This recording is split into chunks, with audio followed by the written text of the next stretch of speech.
Olá pessoal, mais um vídeo do História para o Enem. Eu fiquei muito tempo fora do YouTube, mas eu estou voltando. Então hoje eu vou falar sobre o Dom Pedro I, né? Eu vou fazer uma série de vídeos falando sobre várias personalidades da nossa história. E então para começar, né, eu vou falar um pouco sobre a biografia dele, né? Ele era filho da Carlota Joaquina, do Dom João VI. Ele veio para o Brasil criança, né, por volta dos 9 anos, e ele ficou aqui até o 1831, quando ele acabou abdicando do trono.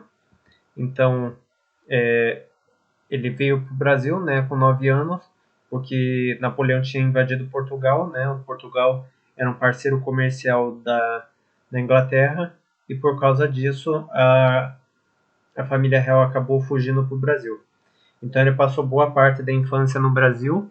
É, então, durante o reinado do pai dele, né, o Dom João VI, houve a Revolução Liberal do Porto, que foi uma revolução que exigia a volta da família real para Portugal, né, e principalmente que o Brasil voltasse a ser uma colônia portuguesa, só que isso acabou não dando certo, porque o Dom João VI ele voltou, mas ele deixou o filho dele aqui no Brasil, né?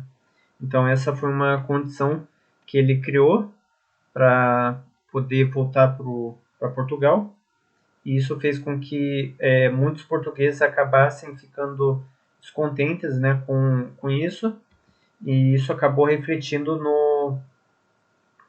na independência. Então, falando um pouco sobre os antecedentes da independência, a gente tem que lembrar da Conjuração Mineira, né, lá em 1789, a, conjura, a Conjuração Baiana e a Revolução Pernambucana, que foram episódios um pouco antes da independência.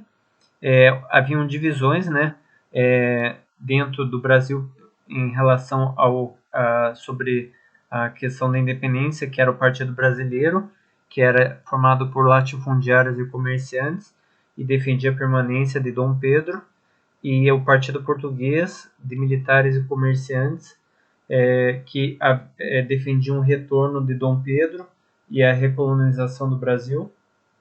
Houve o Dia do Fico, né, que foi o dia 9 de janeiro de 1822, que foi o dia que o Dom Pedro ele recusou o retorno a Portugal. Ele anunciou que ficaria no Brasil contra a coroa portuguesa.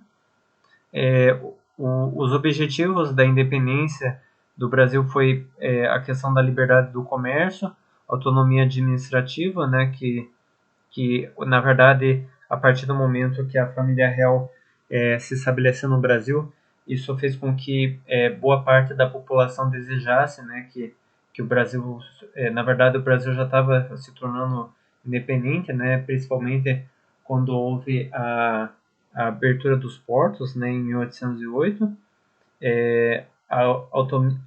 e principalmente a questão da conservação dos privilégios, né, que isso, na verdade, a monarquia garantia que não houvesse uma mudança do regime político, né, e mantivesse a família real no poder. Também houve a questão da escravidão, que foi uma coisa que infelizmente não foi resolvida ali durante a independência, que durante todo o século XIX acabou sendo discutido. A questão do latifúndio, que também era que estava intrínseco à questão econômica. E no pós-independência houve a resistência dos militares fiéis ao, ao Dom Pedro I, os conflitos na Bahia, Maranhão e Piauí, e reconhecimentos por Estados Unidos, Portugal e Inglaterra pela independência do Brasil, né?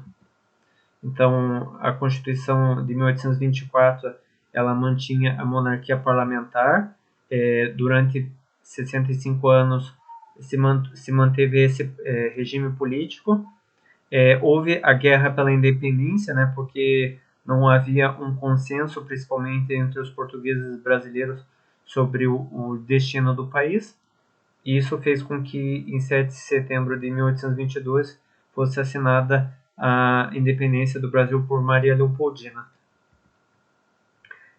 O reinado de 1824 a 1831, havia muitos questionamentos, né, do porquê o Brasil se tornou uma monarquia.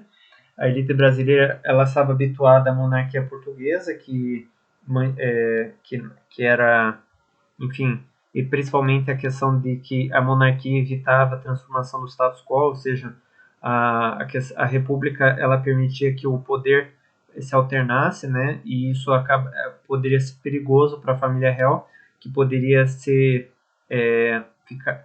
acabasse ficando longe do poder, né?